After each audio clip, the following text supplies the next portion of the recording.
अंदर तो सारे बारदाने वाला पड़ा होगा शेड के नीचे। तो वो 1 तारीख जब शुरू होता है, वो खरीद की डेट नहीं है, वो उस दिन ये जो इनका कुंभकर्ण है वो उठता है। 2 तारीख 1 तारीख को आई हुई जो फसल है वो आज भी पड़ी हुई है। 11 दिन हो गए अब तक उठान शुरू नहीं हुआ। इससे ज्यादा शर्मनाक चीज क्या हो सकती कैथल से कांग्रेस विधायक आदित्य सुरजेवाला ने कैथल की अनाज मंडी का दौरा किया। दौरे के दौरान उन्होंने मंडी में किसानों को आ रही समस्याओं का जायजा लिया। खास तौर पर फसलों के उठान में हो रही देरी और अव्यवस्थाओं को लेकर उन्होंने सरकार पर सवाल उठाए। आदित्य सुरजेवाला ने कहा कि मंडियों में हालात बेहद खराब हैं। किसान अपनी फसल लेकर परेशान घूम रहे हैं, लेकिन समय पर खरीद और उठान नहीं हो रहा।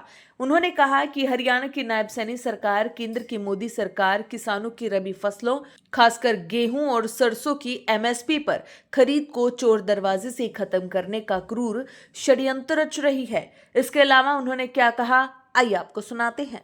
आज हमारे हरियाणा के मेहनत कंशों किसानों पर इस भाजपा सरकार ने अनेक नए तुगलकली फरमान लगाए। ये जो भाजपा का धोखा है और ये जो हमारा मौसम हो रहा है उसकी मार हरियाणा के किसान बहुत ज्यादा तंग हैं। आज जब हम अपने मंडियों में जाते हैं हम खुद हालात देख रहे हैं। ये जो भाजपा सरकार के नए नियम लगाए गए हैं, जो मेरा फसल मेरी ब्यौरा पोर्टल है, जो हम तो खुद बोलते हैं, जो 3 काले कानून किसान आंदोलन की वजह से हटाने पड़े, वही सारे के सारे नियम इस पोर्टल के थ्रू और उसकी जो अनेक शर्तें लगाई जा रही है उसके थ्रू वापस लाए जा रहे हैं। वो ट्रैक्टर ट्रॉली पर प्लेट का हो, वो बायोमेट्रिक आइडेंटिटी का हो, वो टाइम लिमिट हो कि कब आप गेर सकते हो कब नहीं गेर सकते।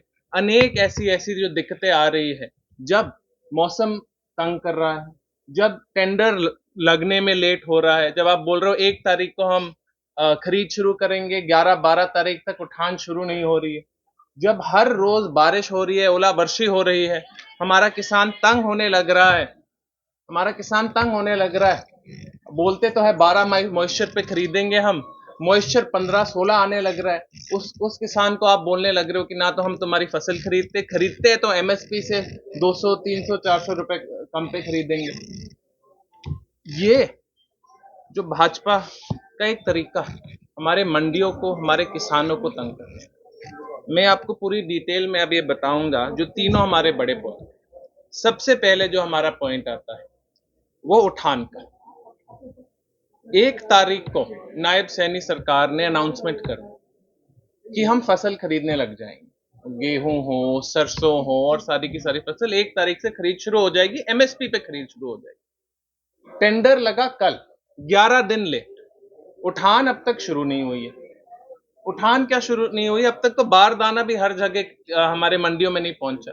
आज सुबह की न्यूज है कि चीका में हैफेड वाले बोल रहे हैं कि सिर्फ हम अपने खास खास साथियों को बारदाना दे देंगे, औरों को बारदाना नहीं देंगे। उठान कैसे शुरू होगी, अब बारदाना नहीं दे। हम कांग्रेस समय में बारदाना 1 हफ्ता 10 दिन पहले फालतू दे देते थे कि बारदाना की कमी ना पड़े। अब 10-12 दिन बाद भी आप बारदाना नहीं दे पा रहे। फिर उठान के टेंडर के बाद बड़ी शर्मनाक बात है। आप कैसे बोल सकते हो आप खरीद 1 तारीख को शुरू करोगे, अगर आप 11 तारीख को तो टेंडर लगवा रहे हो, उसके 1-2 दिन और लगते हैं उठान शुरू करने में। कोई किसान अपनी फसल आज गिरने आता है मंडी में, उसके पास जगह ही नहीं है। कहां है हमारी मंडियों में जगह फसल गिराने के लिए? इतने लंबे लंबे माउंट एवरेस्ट तो हमारे जैसे पायल बन गए। हमारे शेड के नीचे एक जगह नहीं, कोई जगह नहीं बची हुई। उसके ऊपर हर रोज बादल आ रहे हैं। आदमी तो वैसे भी शेड के नीचे डालने से राजी है, पता नहीं कहां बारिश हो जाए, सारी की सारी फसल खराब हो जाए। आप लोग बोलते हो, ये भाजपा सरकार बोलती कि आप फसल गिरोगे और आपको सीधा अकाउंट में पेमेंट आ जाएगी, लेकिन अगर आप उठान कर ही नहीं रहे तो कैसे आने वाली है वो पेमेंट? वो पेमेंट तो आ ही नहीं सकती। जो दूसरा मुद्दा आता है वो हमारी इस मौसम के बारे में। ये भाजपा सरकार ने बोला है कि 12% मॉइस्चर पे 12% मॉइस्चर पे खरीदेंगे। जो मौसम है, जो बारिश है, हम में से किसी के हाथ में तो होता नहीं। कोई किसान के हाथ में या किसी आड़ती के हाथ में या सरकार के हाथ में नहीं होता कि कब बारिश होगी कब नहीं होगी। अब बारिश होने लग गई जब हमारी फसल कटनी थी, अब बारिश होने लग गई जब हमारी फसल आके हमने मंडी में गिराई। मॉइस्चर आज के दिन आ रहा है 14%, 15%।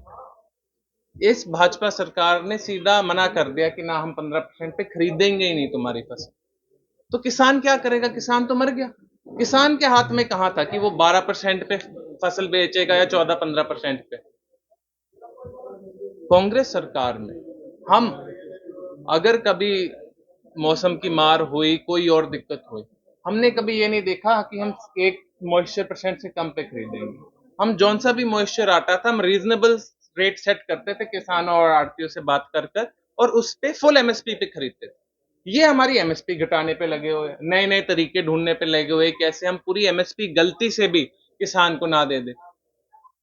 और जो तीसरा हमारा मुद्दा है जिसके बारे में काफी देर से आवाज चल रही है और आज हमने पिछले 11 दिन में देख लिया कितनी दिक्कत होने लग रही, वो ये नए नए शर्तें जो इस भाजपा सरकार ने लगाई।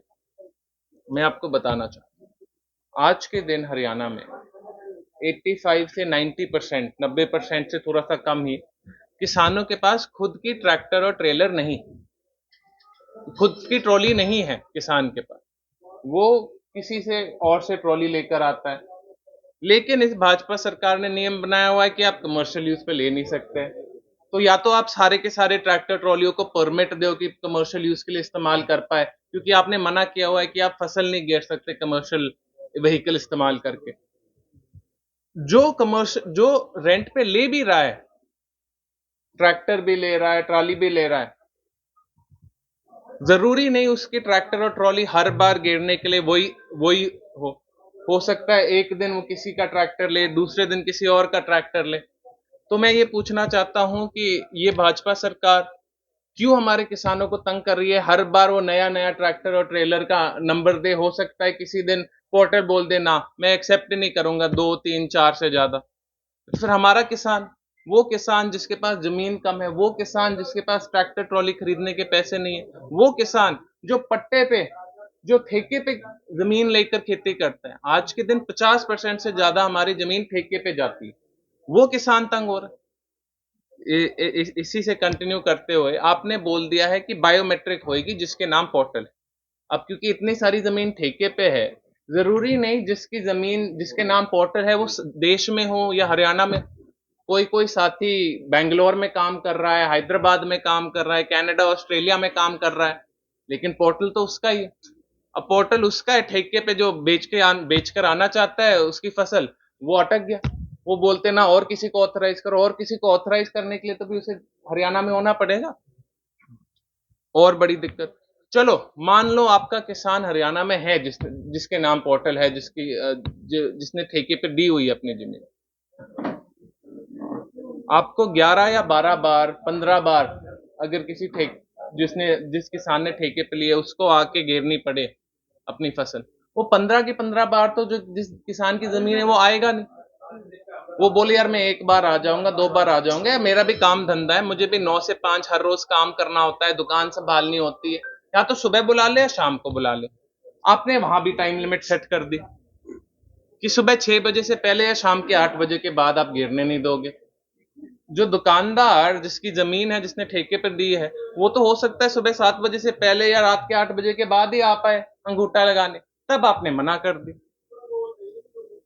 फिर तीसरी चीज इसी पे, जो बार बार आप किसान की फोटो ले रहे हो, ड्राइवर की फोटो ले रहे हो सकता है, जरूरी नहीं है कि ड्राइवर सेम हो, ड्राइवर अलग अलग हो।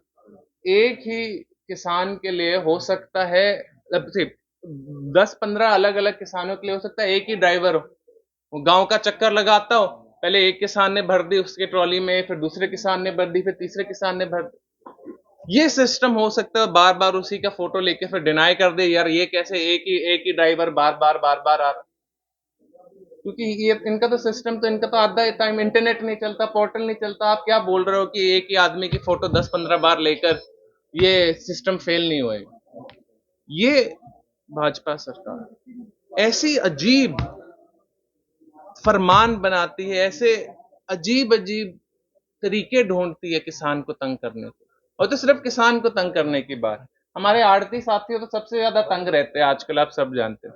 2.5% देते थे हम, 2.5% मिलता था हमारे आड़ती साथियों को। वो अपना काम चलाते थे, किसानों को कर्ज भी दे देते थे, किसानों की बहुत मदद करते थे। इस भाजपा सरकार ने हमारे आड़ती भाइयों की, हमारे आड़ती साथियों की, उन साथियों की जिनके सालों साल पीढ़ी पर पीढ़ी रिश्ते रहे अपने किसान साथियों को, काफी हमारे आड़ती साथी है जो खुद सेकंड थर्ड जनरेशन है, उनके किसानों के साथ भी दो दो तीन तीन पीढ़ी के रिश्ते हैं। आज आप आड़ती को मारने की कोशिश कर रहे हो। धांड में हम ये देख ही रहे हैं, हमारे माननीय प्रधान जी बैठे हैं, वहां आड़ती की कोई जरूरत ही नहीं, वहां तो सीधा अंबानी और अडानी को बेचा जाता है फसल। हाँ, वही बात है ना। ये जिस भाजपा सरकार के शासन में हमने देखा है कैसे किसानों को, आड़तियों को, जो हमारे साथ ठेके पे लेते हैं उन किसानों को, जो हमारे छोटे किसान हैं उनको सबसे ज्यादा तंग किया जा रहा है। नए नए तरीके रचे जा रहे हैं उनकी जिंदगी खराब करने के। तो मेरी तो ये एक ही विनती है हमारे माननीय नायब सैनी जी से, हमारे श्याम सिंह राणा जी से। आप श्याम सिंह राणा जी तो आए भी थे थोड़े दिन पहले। राणा जी, नायब सिंह सैनी जी, अपने दिल में एक बार देखिए, अपने दिल में ये किसान, ये अन्नदाता हमारा प्रांत चला। हरियाणा जाना जाता है हमारे किसानों की वजह से, कि हरियाणा जाना जाता है उन मेहनत कंचियों की वजह से जो सिर्फ हरियाणा नहीं पूरे भारत को अन्न देते हैं। आप क्यों उनकी जिंदगी नर्क बनाने लगे? क्यों उन पे ऐसे नए नए तुगलकी फरमान लगाने की कोशिश कर रहे हो? क्यों उनकी जिंदगी खराब करने की कोशिश कर रहे हो? ये किसानों का प्रांत है। किसान के हित के बारे में सोचिए, किसान की जिंदगी के बारे में सोचिए। आदित्य जी, ये कहना है कि किसान ही हरियाणा है।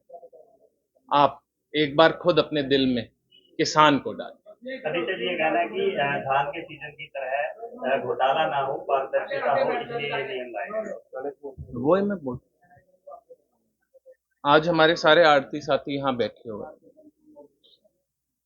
जो सबसे ज्यादा दिक्कत होती है वो धान के समय होती है, क्योंकि वहां जो हमारे मिलर्स आती है, पर्टिकुलरली यूपी वाले साथी होते हैं, बिहार वाली साथी होते हैं, वो नए नए तरीके रचते हैं घोटाले करने के।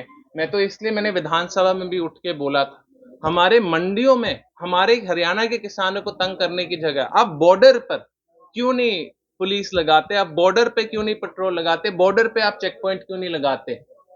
आपको हर एक गाड़ी तो रोकने की जरूरत नहीं है, जहां सिर्फ धान थी वही वाली गाड़ियां रोकने की जरूरत और चेक करने की जरूरत थी। आप किसान को, हरियाणा के किसान को तंग करते, आप उन किसानों को जो और स्टेटों से आ रहे हैं उनको तो तंग करना नहीं चाहते।